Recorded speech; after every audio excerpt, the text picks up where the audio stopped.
Hello दोस्तों, आप सभी लोगों का द फार्मेसी नॉलेज में स्वागत है। तो दोस्तों, आज हम लोग पढ़ने वाले हैं sexually transmitted disease and AIDS के बारे में। हम लोग देखेंगे इसका सिम्टम्स क्या है, कॉजेज क्या है, कॉम्प्लिकेशन क्या है, डायग्नोसिस क्या है, जो कि यह बी फार्मा के सेकेंड सेमेस्टर के पैथोफिजियोलॉजी सिलेबस का टॉपिक है। तो शुरुआत करने से पहले हम आप लोग को बता दें कि यदि अभी तक यह चैनल सब्सक्राइब नहीं किए हैं तो प्लीज़ कर ले, क्योंकि आपको डिजीज़ से रिलेटेड टॉपिक का शॉर्ट नोट्स एंड लेक्चर्स मिलते रहेंगे। Sexually transmitted disease often referred as STDs.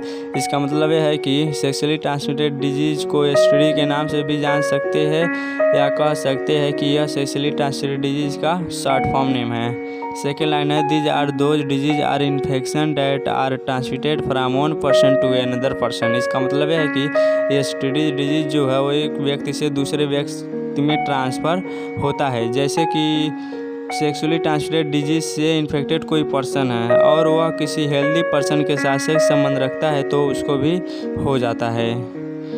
Next line है, sexually transmitted disease transmitted by pathogen. Sexually transmitted disease किस किस के कारण होता है? बैक्टीरिया के कारण होता है, पैरासाइट के कारण होता है और वायरस के कारण होता है। बैक्टीरिया के कारण गोनोरिया एंड सिफिलिस डिजीज होता है। पैरासाइट के कारण ट्रिकोमोनासिस डिजीज होता है। वायरस के कारण HIV human papilloma virus disease होते हैं।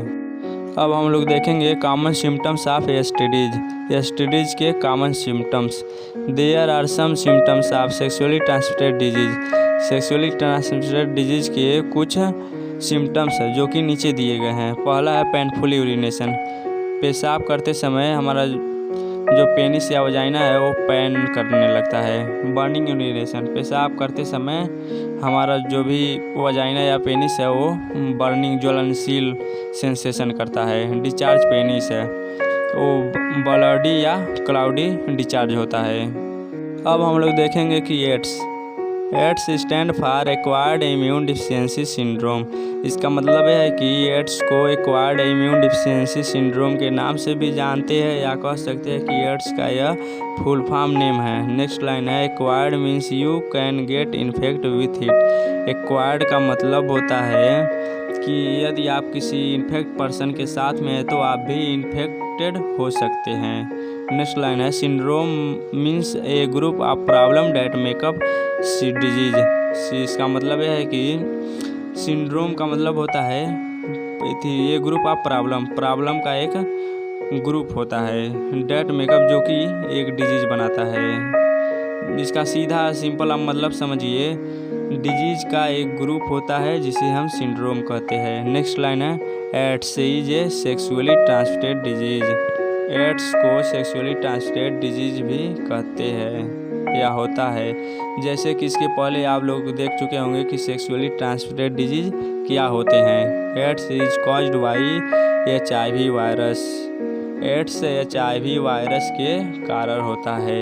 HIV कारण का फुल फॉर्म क्या है? Human immune deficiency virus. Human immune deficiency virus होता है HIV का फुल फॉर्म। नेक्स्ट लाइन है, AIDS is a slowly disease. AIDS जो होता है वो स्लोली डिजीज है, माने धीरे धीरे होता है। ऐसा नहीं है कि ये तेज़ी से होता है, यह बहुत ही धीमी गति से होता है। An infected person survive from 9 to 11 years without any treatment. इसका मतलब है कि कोई एड्स से इन्फेक्टेड पर्सन है तो वो 9 से 11 साल बिना ट्रीटमेंट किए, बिना इलाज किए वो 9 से 11 साल तक जीवित रह सकता है। अब हम लोग देखेंगे ट्रांसमिशन ऑफ HIV एक व्यक्ति से दूसरे व्यक्ति में कैसे ट्रांसफ़र होता है। It is transmitted through an protected sexually intercourse with an infected person. इसका मतलब यह है कि HIV सेक्सुअली इंटरकोर्स के समय इन्फेक्टेड पर्सन से हेल्दी पर्सन में ट्रांसमिटेड होता है। जैसे कि आप मान लीजिए कोई इन्फेक्टेड पर्सन है, HIV से इन्फेक्टेड पर्सन है, उसको एड्स हुआ है और वो किसी हेल्दी पर्सन के साथ वो सेक्स संबंध रखता हो तो उसको हेल्दी पर्सन को भी हो जाता है। नेक्स्ट लाइन है, through blood transfusion of infected person using contaminated needle. इसका मतलब है कि HIV ब्लड ट्रांसफ्यूजन के समय भी हो सकता है। जैसे कोई नीडल है किसी इन्फेक्टेड पर्सन में यूज किया हुआ है और वो विदाउट डिजीज वाले व्यक्ति में यूज किया जा रहा है, तो बिना डिजीज वाले व्यक्ति को भी एड्स हो जाता है। नेक्स्ट लाइन है placenta transmitted from mother to child during pregnancy or breast feeding mother. इसका मतलब यह है कि जो HIV है वो माता से चाइल्ड में प्रेगनेंसी और ब्रेस्ट फीडिंग मदर माने जब माता बच्चे को दूध पिला रही होती है तो उस समय और प्रेगनेंसी के समय HIV वायरस मदर से चाइल्ड में ट्रांसफ़र होता है। अब हम लोग देखेंगे साइन एंड सिम्टम्स। एड्स के क्या क्या लक्षण होते हैं। एड्स जो होता है उस पर कोई साइन देखने को नहीं मिलता। बिना ब्लड टेस्ट किए कोई देखकर नहीं कह सकता कि किसी को एड्स हुआ है। ब्लड टेस्ट के बाद ही पता चलता है एड्स हुआ है कि नहीं। पहला पॉइंट है प्रोलॉन्ग फीवर। इन्फेक्टेड से इन्फेक्टेड वाले पर्सन को एक लंबे समय तक बुखार रहता है। नेक्स्ट लाइन है स्विन नाइट। उनको रातों में पसीना आने लगता है। Weight last. इन्फेक्टेड वाले पर्सन का जो वजन होता है वो कम हो जाता है। नेक्स्ट लाइन है diarrhoea. Common symptoms of AIDS है। डायरिया जो होता है वो ये एड्स का एक कॉमन सिम्टम्स है। माने एड्स से इन्फेक्टेड वाले पर्सन में 90% लोगों में यह डायरिया देखने को मिलता है। नेक्स्ट लाइन है चिल्स है। उनको ठंड लगती है। Skin tumour. इन्फेक्टेड एड्स से इन्फेक्टेड वाले पर्सन को स्किन ट्यूमर हो जाता है। नेक्स्ट लाइन है GID ट्यूमर।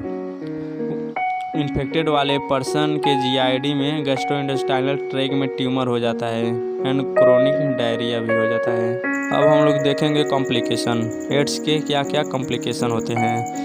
तो पहला पॉइंट है AIDS is not disease but a syndrome is cancer. इसका मतलब यह है कि एड्स जो है वो डिजीज नहीं है लेकिन ये सिंड्रोम इज कैंसर। आप कह सकते हैं कि एक तरह से यह कैंसर है। Increase risk of infection. इसका मतलब यह है कि जो इन्फेक्शन है वो एक बहुत ही घातक रूप ले लेता है। नेक्स्ट लाइन है पल्मोनरी डिजीज।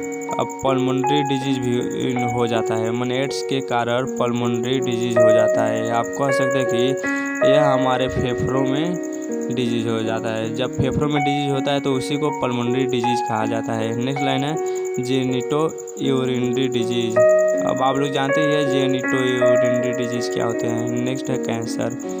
एड्स से कैंसर भी होता है। अब हम लोग देखेंगे डायग्नोसिस। एड्स का कैसे पता लगा जाता है, किसी को एड्स हुआ है कि नहीं हुआ है। पहला है ब्लड टेस्ट। ब्लड टेस्ट के माध्यम से भी पता लगाया जाता है कि एड्स हुआ है कि नहीं हुआ है। नेक्स्ट है CBC टेस्ट। CBC टेस्ट कराने के बाद भी पता चल जाता है। नेक्स्ट है HIV antibody test. HIV antibody के टेस्ट कराने पर भी पता चलता है। नेक्स्ट है एंटीजन टेस्ट। एंटीजन टेस्ट के बाद भी पता चल जाता है।